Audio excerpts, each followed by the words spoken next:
Polish Investment and Trade Agency is part of the PFR, which is the Polish Development Fund. The goal of the Polish Development Fund is to facilitate investments to improve the economy. The key success factor that you would like to share to our audience? Nowadays, what we are witnessing is that we are changing from the outsourcing center, becoming an innovation center. Many entrepreneurs, they're opening their big businesses. We have already 7 or 8 unicorns.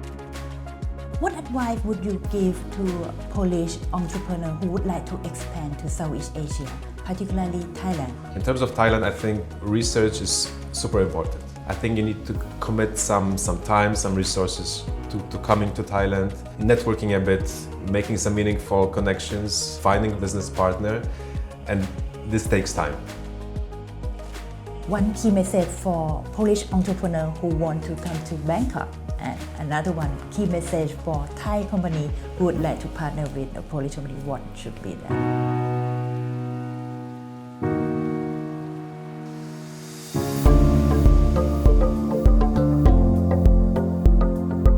Norbert, thank you so much for your time today. It is a great opportunity for us to have the opportunity to interview you. So before we start, would you please introduce about yourself and the role at the Polish Investment and Trade Agency? Sure. So first of all, thank you very much for having me. My role is the head of Polish Investment and Trade Agency Bangkok Office. Polish Investment and Trade Agency is part of the PFR, which is the Polish Development Fund. The goal of the Polish Development Fund is to facilitate investments to improve the economy, and we're part of this vehicle. Our role is to help with the international trade. We support Polish exporters that are looking for international expansion. My role is to support their activities in expanding to Thailand, but we also help Thai investors that are looking into Poland. If they want to set up their activities in Poland, their operations, we will support them along the way, and we give them more guidance and feeling of more support in Poland. Widely recognized as one of the world innovation hub. So, would like to understand more about Poland tech ecosystem landscape and what kind of your strength and the sector or industry. So I think the IT and the ICT sector in Poland has gone through the remarkable journey.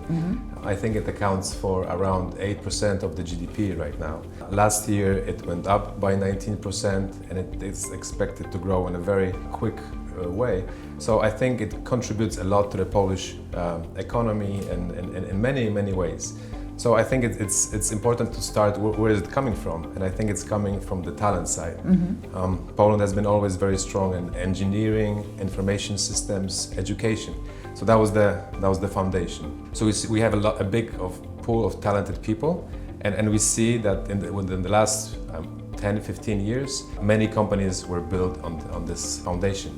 Also, a lot of international companies, big companies like Microsoft, Google, Amazon, they heavily invested in Poland, which of course changed the landscape, right? Because it's not only the local offices that are built, but also competence centers, talent centers. So those big corporations, they realized Poland does have a big pool of talent, and they heavily invested in Poland. So this was another step that contributed to Polish companies. But I think nowadays what we are witnessing is that we are slightly changing from the outsourcing center of course we still do that, right? But we are becoming an innovation center. So many of the ideas are actually being invented in Poland. Many innovations are coming from Poland. Many entrepreneurs, they're opening their big businesses. We have already 7 or 8 unicorns. So we cannot talk only about the startup phase. These are big businesses that slowly they build their presence not only in Europe but also in other continents, including Asia, including Thailand as well. Back to your organization. So what is the key mission for the Polish Investment and Trade Agency, and how do you position yourself as an organization to engage with the key stakeholders like investor, entrepreneur, and also a big corporate in this region? Sure. So maybe I'll start with a little quick summary of how we are structured, because it's worth mentioning. So PAIH, which is Polish Investment and Trade Agency, we are part of the Polish Development Fund, called PPFR, and it's a state-owned investment vehicle. The goal of PFR is to facilitate investments that contribute to the economy. It's a very broad term, but a very important one. And within the PFR, you have many organizations. You have a state-owned bank, for example. You have an insurance credit corporations, and there's PAIH as well. So we as PAIH, we facilitate the trade and investments. This is our role. So basically, we help companies expand overseas. We help companies that are not aware of the foreign customs, the foreign way of doing business. By our local presence in those countries, we help them. And I think this is, we see more and more in the last few years that companies have learned to use this support. Because it also was a process. Not many companies, they know that there is such a support, but now they already know. We do not charge the companies for our support. We are fully subsidized by the government. So the companies, free of charge, can fully take support of this help. And I think we are witnessing that the change that the companies are really making their way through, and they have more and more presence overseas. Clearly, like as we have known that there is like in the context of the global economic uncertainties. So many people like worry about how to expand the business to the other countries. So in terms of the supporting, what kind of the service or the advice or the support that you give and support like Polish entrepreneurs who would like to expand into this region due to like an uncertainty situation? Sure. So very often it starts from scratch. So some companies reach out to us. They know we are a government agency. We have a local presence. We do have knowledge about the local customs way of doing business, so they want to take advantage of this information, and we are very happy to assist with that. So for example, first step could be providing research about the local market, which sectors have the highest potential, because not every Polish product or not every Polish service can find its way in Thailand, for example. There are some niches that we need to look into that. So research. Then another thing, and this is probably the most common way of us helping Polish companies, is finding the local business partner, matching with the local business partner, organizing B2B sessions, face-to-face meetings, and so on, because this is the foundation of doing business. We also organize many events, investment forums, trade fairs, and I think these events, they still facilitate the whole networking process and getting to know. So even though the world is changing, we see more and more internet, we see more and more technology, I think this human interaction is still one of the most important things, and I don't think that's going to change anytime soon. So we assist in that. Very often we do verification of a company. So for example, if a Polish company finds, or Thai company finds a Polish company, and they ask us for help, can you please check if the company is credible, if it's a legit partner, then we can do that. We can check the finance, many things, or even if something is unclear, we can call the company or even visit their premises. So this way, companies from Poland or Thailand feel more secure and have more comfort starting a cooperation with a foreign partner. So these are the most common ways of us helping, but sometimes there are other things that we always need to be prepared for, something new that the company is asking for. Whether sometimes it's even going to some local store and checking if everything is okay with the products on the shelves, things like that. So I think it's quite broad scope of services. That is very interesting because they are very new in this market. So if they don't have the partner like your organization, they don't know that how to like connect with the key stakeholder in Thailand. So could you please provide some example of the successful case and what kind of the maybe like the key success factor that you would like to share to our audience? Sure. These successful cases are probably the most interesting cases, because sometimes we learn some theory and then life happens, and these cases, they're very different from what we think would be the perfect scenario. Of course, some follow the traditional path, but I think this is very interesting to see how companies partner with each other, how to develop, and so on. So I think one of the most successful examples of a cooperation between Polish and Thai company would be the example of the investment that CP Thailand made in Poland. I believe it was in 2016. The president of CP Thailand met with the president of Superdrop Poland. Superdrop is a poultry company. And as I heard, I think it was a very good match in terms of the values, in terms of personalities, the ways of running a business. So CP Thailand invested, I believe back then it was maybe less, but now it's 49% in the Polish company. So not the majority ownership, but they let the Polish owner run the majority. And they started building the business together in Poland. And then the poultry business, it emerged to a multi-food business. Many new ideas, many new products, very active. Because we were talking to both sides, the Thai side and the Polish side. The Thai side frequently visits Poland, the Polish side frequently visits Thailand.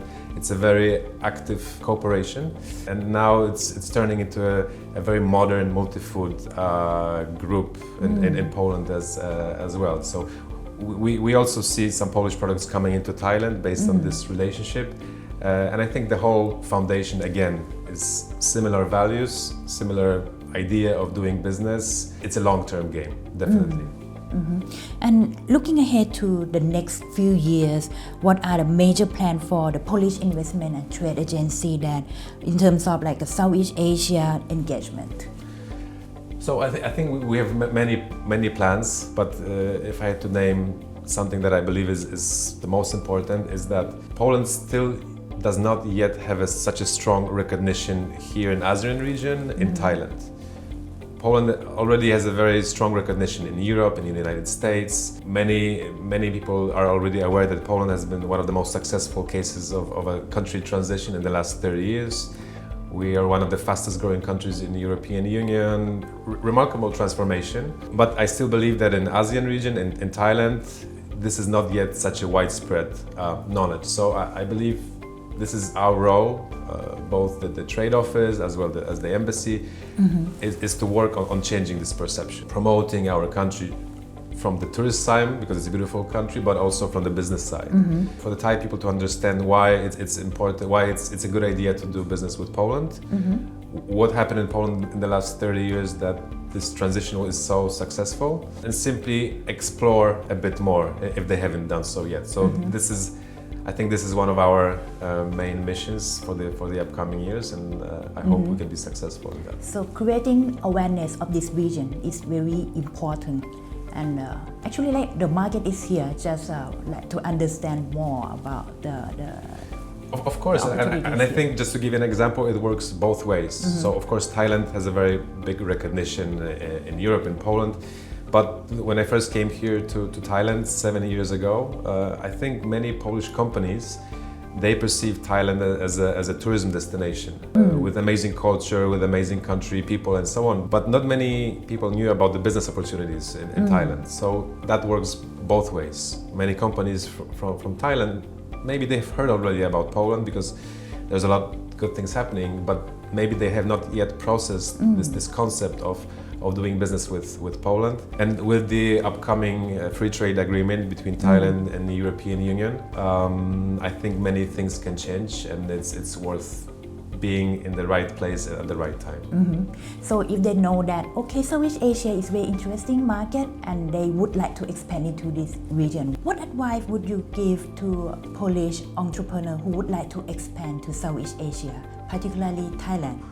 Sure, it's a very good question, and this is something we've been working on for the last few years, and it's easier said than done. But I think Thailand, even though it's a country of multiple opportunities, it's not the easiest countries to make first steps with the international expansion. So if a country does not have a broad experience in export, I would probably not suggest Thailand to be the first destination. I think it's better to have some experience on easier markets, European markets. For Poland, this would be easier step. So in terms of Thailand, I think research is super important. So it needs to start with the proper research, and we can assist in this process. So if we have a product or service, is there room for this product or service in Thailand? Because if there's a local solution, local product, there's a it's very unlikely the Polish offer will succeed here. So broad research, making sure there is room. So then after the first step, after the research part, I think you need to commit some time, some resources to coming to Thailand, networking a bit, making some meaningful connections, finding a business partner, and this takes time.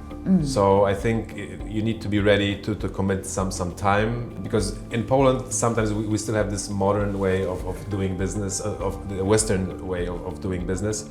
We want to finalize the transaction quickly, very quickly, and sometimes in this part of the world, I think you need to be more patient. So this is something we are trying to help Polish companies to be more patient with the process. And once the first steps they work and there's a partner, I think working on this cooperation, maintaining it is very important, because from our experience, once there is a partnership, it can be a long-term, very successful for both sides cooperation, very meaningful connection that can last for years. And the local culture is very important that they need to understand. For sure, because I think in Poland and Thailand, many things are different.